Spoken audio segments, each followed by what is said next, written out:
আরে দাদা, আপনার ছেলে সরকারি চাকরি করে, এর থেকে বেশি কি আর চাই? বাবা, আমি আলাদাভাবে মেয়ের সাথে কথা বলতে চাই। বলছি দাদা, আমার ছেলে একটু আপনার মেয়ের সঙ্গে আলাদাভাবে কথা বলতে চায়। আচ্ছা ঠিক আছে, এই মা যা তো একটু কথা বলে আয়।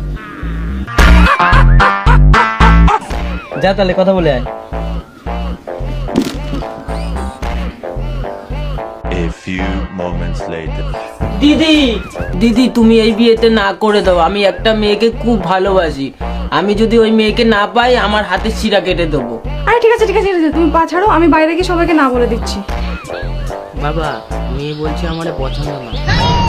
না বাবা, আমি ওই ছেলেকেই বিয়ে করবো। ওই ছেলেকে যদি বিয়ে না করতে পারি, তাহলে আমি আমার হাতে শিরা কেটে ফেলবো।